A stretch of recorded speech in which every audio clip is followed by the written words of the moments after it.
Critical race theory has consumed the university and K through 12 systems in the United States for a long time now. It has also made huge inroads into Christian theology and education.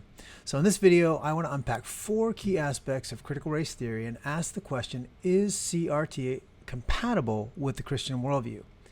Now, this video certainly won't answer every question you might have, but it is a great starting point for a dialogue between Christian brothers and sisters who reject racism and share a passion for racial reconciliation. To start things off, I think the entry from Encyclopedia Britannica gives us a pretty good beginning point. So as they notice, CRT is definitely a movement marked by it's really a separation from critical theory, which I covered in my last video, and they even notice things like critical legal studies. And so what happened essentially is that instead of relying on philosophers and thinkers such as Hegel and Marx and Freud, they went to other areas and other thinkers, especially social activists like, say, Martin Luther King, W.B. Du Bois, Malcolm X, Black Panthers, and Franz Fanon. So how then do we define critical race theory? Well, CRT, according to Britannica, again, a good help here, is the view that the law and legal institutions are inherently racist, and that race itself, instead of being biologically grounded and natural, is a socially constructed concept that is used by white people to further their economic and political interests at the expense of people of color, to maintain elite white interests in labor markets and politics. Of course, this gives rise to things like poverty and criminality in many minority communities. So here we see this idea that moral choices made by individuals are not something that they do on their own, but these are imposed on them in large part, choices and things that people do by the oppression of the white majority. So now the question arises, is CRT a worldview? Now, here's my quick definition. A worldview is the lens we use to interpret the world and focus our observations into a clear narrative that answers the questions of origin, meaning, morality, and destiny. So we saw in my last video that CT, or critical theory, yes, that was a worldview, but critical race theory really is not a full-blown worldview because it's not really comprehensive. It has a lot of different answers because, some people may be materialists, like classical Marxists we find in critical theory itself. Some may be theists, okay? And then different advocates of critical race theory take different approaches to reality and what counts as truth, different epistemic sources of how we know what counts as truth. So, some might be Kantians or Hegelians, some might follow Hume, or some might follow Nietzsche. And again, we see also differences in social activism. So some may say, okay, I follow Martin Luther King's tradition. Others may pick somebody like Michel Foucault. So there's a lot of differences and diversity within CRT. So that's what makes it a little bit more of an eclectic gathering of ideas and not really one consistent worldview. What we can say, though, is that everyone who observes CRT or follows after it really respects these 4 key components or facets. Number 1, epistemological idealism. Truth is found in the experience of the oppressed. Number 2, ideology is itself oppression. So Western civilization is white hegemonic power.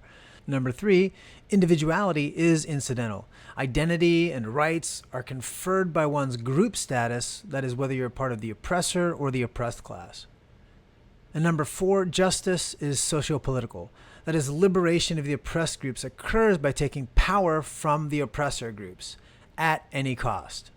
So let me unpack a little bit what each of these 4 aspects or components of CRT look like. So first we have epistemological idealism. That is, truth is found in the experience of the oppressed. So Margaret Anderson, in her book Race, Class, and Gender, gives us this little quote.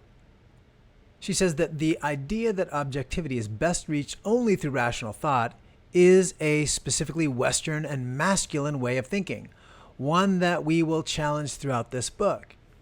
So now we get some understanding of what I'm meaning by epistemological idealism. That is, it's psychology. It's one's personal psychology, the way you're made up that helps you frame the way you view reality. It's also the social psychology. The culture itself has its own psychological framework for this. And then this really falls, some may call standpoint epistemology. So we discover truth, but it's based solely on our individual or collective group experience. Now, this epistemological idealism is reflected in discussions of what are called microaggressions. So microaggressions, here's a quick definition from UCLA. Microaggressions are the everyday verbal, nonverbal, environmental slights, snubs, or insults, whether intentional or unintentional, that communicate hostile, derogatory, or negative messages to target persons based solely upon their marginalized group membership. So here what we see in this definition is this idea of standpoint epistemology. So if you say something, the offensiveness of that is not determined by your intent or by some external truth that you could point to. You can't even point to reason or information or facts or data. What you have to point to is what does the person perceiving those comments believe, and their truth has authority because they stand within the group of the oppressed. So the second key facet of CRT is the assertion that ideology is oppression. Specifically, Western civilization is white hegemonic power. In her book, White Fragility, Robin DiAngelo defines one key word you might have heard before, whiteness, as the following. She says, whiteness rests upon a foundational premise, the definition of whites as the norm or standard for human. And of course, people of color then as the deviation from that norm. She goes on to say white supremacy is, quote, the powerful ideology which promotes the idea of whiteness as the ideal for humanity. So how does this play out? Well, we can find articles and journals and all kinds of things that come in our educational systems. But here's an example from The Independent in the UK. It says how Britain's colonial past can be traced through to the transphobic feminism of today. So what their idea here is that British people, white people, the UK, as they conquered the world, they used their Judeo-Christian view of gender and sexuality to oppress non-Western trans histories. We see this idea of ideological oppression in areas even like math, where the idea of anti-racist mathematics must become ethnomathematics. So this professor of mathematics and education at Georgia State University says it this way. Look, if we take our math and we then ground it in critical postmodern theory, then we're left with, quote, teachers, students in mathematics as subjects of inquiry are no longer innocently named, but rather are constituted in and through the hegemonic social, cultural, historical, and anti-political assumptions, conditions, and power relations. So what that all means is that we no longer have math concepts grounded in an external reality. There's no such thing as a math truth. These are all framed within the context of these white power structures. We can even see these same concepts reflected by other teachers and educators who tweet out things like this. They say, quote, nope, the idea of 2 + 2 = 4 is a cultural, and because of Western imperialism, colonialization, we think of it as the only way of knowing. The third facet of CRT is the idea that individuality is incidental.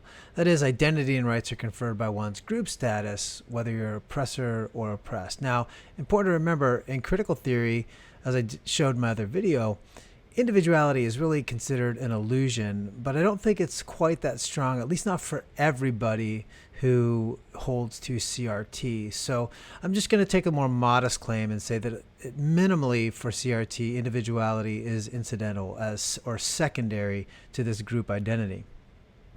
So given this third facet, when I put up these images of these two young girls, we have to ask ourselves, what does CRT tell us about these children? Well, we'd immediately have to classify them by race or some sort of category of oppressor and oppressed. And so the young girl who is white would be an oppressor category. The young girl who is black would be of the oppressed category.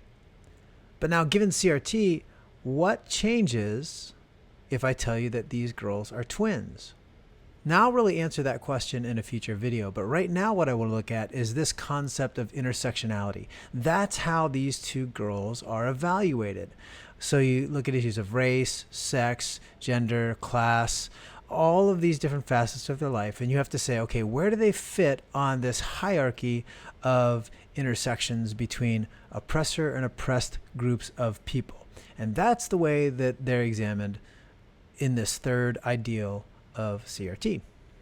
The fourth facet of CRT is that justice is socio-political. That is, liberation of the oppressed groups occurs by taking power from the oppressor group at any cost. And it has to be then, of course, given to those who are historically oppressed. So what does this tell us about human relationships? Well, with CRT, you can't have this idea of mixed race, mixed gender, mixed whatever classification you want to have for people, all within this same group identity. You can't have them socialize, you can't have them interact in a way that's actually truly meaningful, because all relationships are based on power. So what you have to do is you have to divide everybody into these separate groups based on these various categories. And then we say, okay, the only possible relationship between these groups of people is one of power. Power and control, power and oppression, or power and suppression. So this quote by Reinhold Niebuhr, I think, helps clarify this point. What he's saying is that, look, if you take any problem in political life, religion makes it worse. One, because it often promotes nonviolent resistance. And so it says, hey, look, we have these common elements of common human frailty. There's some way that we would say, okay, as a Christian, we'd say the image of God, the fact that we're made in his image is a common connector of all human beings. And what he says is, look, this is a lie. This idea that there's some sort of transcendent worth in humanity creates attitudes that really allow the cruelty of cultural oppression to exist. So we have to eliminate any of these religious ideals that would keep us from viewing people as oppressor or oppressed groups of people.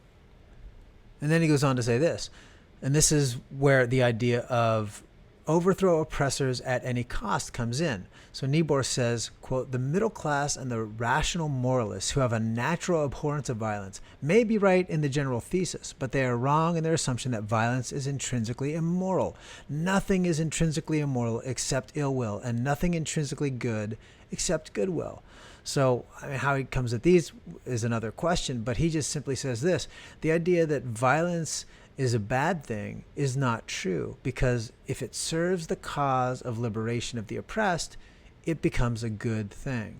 So that is my quick survey of the 4 key facets of CRT. Up next, I'm going to offer a series of videos that will take a deep dive into each of these 4 aspects. In the meantime, I hope you'll watch the video with some friends or in your church and talk about how, if at all, CRT is compatible with the Christian worldview.